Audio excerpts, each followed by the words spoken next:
Dear students, Europe में renaissance का हाल जानने के बाद हम आगे बढ़ते हैं हमारे चैप्टर 2 की तरफ, जो कि इटालियन रेनेसां से संबंधित है। मध्यकाल से रेनेसां की तरफ जाते हुए इटालियन रेनेसां में एक समय था, रोम एक एम्पायर था और जो जमीन रोम के अंदर आती थी वह क्षेत्रीय इकाइयां थी जिसके प्री इंपेरियल पास्ट रह चुके थे। उस क्षेत्र के लोग बाद में रोम के अंतर्गत आ गए थे। जो स्टेटस रोम की सैनिक टुकड़ियों ने हासिल किए थे, अब ये अधीनस्थ राष्ट्र जो रोम के अंडर आ चुके थे उस स्टेटस पर इतरा रहे थे। तब रोम का पतन हो गया और नेशंस किसी केंद्रीय अथॉरिटी के अधीन ना होने की वजह से जान पाए कि उनका असली महत्व क्या था।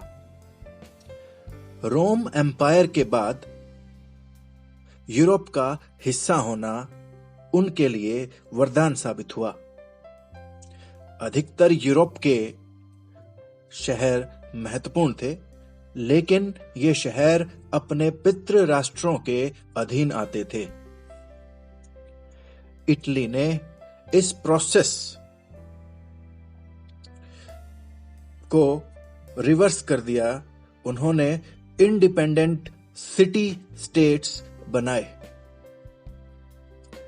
द पेपल स्टेट्स, जो कि रोम में था, and the north eastern Italian peninsula, ये सभी अब चर्च हायरार्की का अप्रत्यक्ष हिस्सा बन चुके थे, जिन पर स्पिरिचुअल डोमेन की देखभाल करने का जिम्मा था। यूरोपियन रेनेसां में हमने पढ़ा था कि स्पिरिचुअल डोमेन की देखभाल करने का जिम्मा कैथोलिक चर्च पर था, पर वो अब पेपल स्टेट्स ने रिप्लेस कर दिया था। लेकिन असल में ये पेपल स्टेट्स पावरफुल एडमिनिस्ट्रेटर्स थे, जिनका ध्यान अपने पॉलिटिकल बेस को एक्सपैंड करने पर ही केंद्रित था।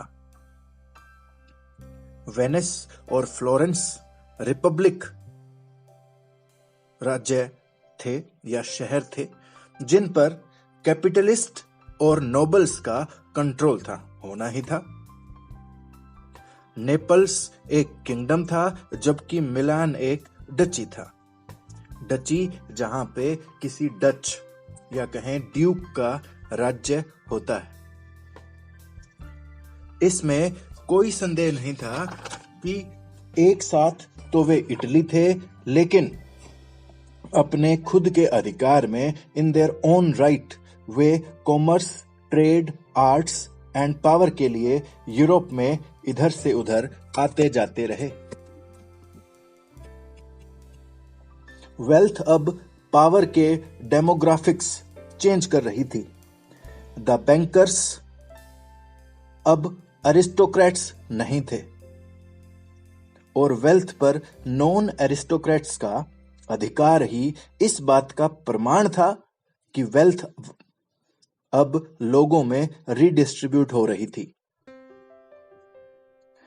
Power was based on ownership of land by the well born, लेकिन कॉमर्शियल एडवांसेस ने वेल्थ को शिफ्ट कर दिया था उन लोगों के हाथों में जो कि पेडिग्री ऑफ बर्थ नहीं थे। Bankers had the money and the nobility needed it.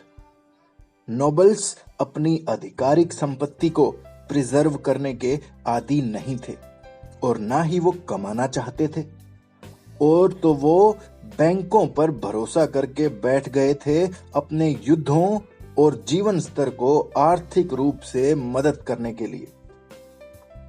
15वीं शताब्दी के अंत तक आते आते जो नोबल्स डिफॉल्टर हो गए, मतलब लोन पे नहीं कर पाए, अपनी सारी संपत्ति बैंकों को सौंप बैठे। एक नया पावर स्ट्रक्चर अब बन चला था। लगभग 1/4 से 1/3 पॉपुलेशन गरीब थी इस समय गुलाम भी हुआ करते थे। अर्थव्यवस्था में गुलामों का बाजार पहली बार पोटेंशियल ऑप्शन माना गया था। Merchants, trades people, small business man जो थे, स्मॉल बिजनेसमैन उस समय सामाजिक ढांचे की महत्वपूर्ण परत माने गए। ये बैंकर्स के नीचे आते थे क्योंकि बैंकर्स उस समय पावर ब्रोकर्स की तरह उभर कर आए थे। सोशल स्ट्रक्चर के टॉप पर ट्रेडिशनल नोबिलिटी क्लास और मर्चेंट क्लास ही रही, जिन्होंने सिटीज को डोमिनेट किया। रेनेसां के ब्रिलियंट माइंड्स ने उनकी प्राचीन जड़ों को रीडिस्कवर कर लिया था और ग्रीक एवं रोमन लर्निंग में रुचि को पुनर्जीवित किया। असल में पुनर्जागरण इसकी खोई हुई जड़ों में ही था। यहाँ एक नए दर्शन शास्त्र का जन्म हुआ जिसमें एक्लेसियास्टिकल फॉर्मूला ऑफ एस्थेटिसिज्म बाईपास कर दिया गया। ब्यूटी और इंटेलेक्ट नए लॉर्ड स्टार्स बन गए थे उस पॉपुलेशन या जनता के लिए जो कि अपने टैलेंट्स और अवेयरनेस पर भरोसा करती थी, इस वर्ल्ड को डिफाइन करने के लिए। PayPal power and nepotism were joined at the hip, क्योंकि रेनेसां के समय के पॉप्स ने पेपेसी को फैमिली बिजनेस में बदल कर रख दिया था। 1503 में द मैन जो कि पोप जूलियस सेकंड था, वो खुद ही पोप सिक्सटस फोर्थ का नेफ्यू था और 18 की उम्र में नियुक्त हुआ था। कॉल्स ऑफ कार्डिनल्स में 1471 में ही उसे नियुक्त कर दिया गया था। He was an advisor to Pope.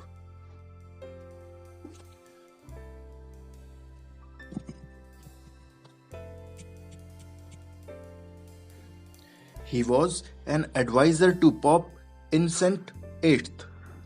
उसके राजनयिक लिंक में कोई संदेह नहीं था। उसने इटली में फ्रेंच के इन्वॉल्वमेंट को बढ़ा दिया। उसके द्वारा फ्रेंच में डिप्लोमेटिक मिशन इसके जिम्मेदार थे। Italy was torn by war by the end of 15th century.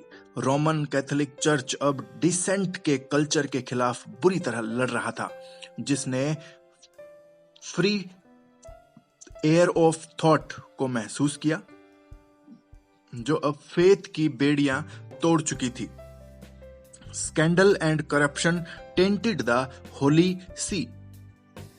अब इटली में सिटी स्टेट्स को दूसरी कंट्रीज द्वारा लूट लेने की चाहत थी, जैसे कि फ्रांस, स्पेन और इंग्लैंड सिटी स्टेट्स पर लूट का कहर बरसाने वाले थे। वे ही ऐसे नहीं थे, पोप भी तो यही चाहता था। रोमन इंक्विजिशन 1545 में एस्टेब्लिश हुआ। Renaissance was stifled but not completely. It became harder for the church to control the promulgation of free thoughts under Renaissance. जो दिमाग सच की खोज में थे, वे एक्सकम्युनिकेशन की धमकियों से नहीं डरे।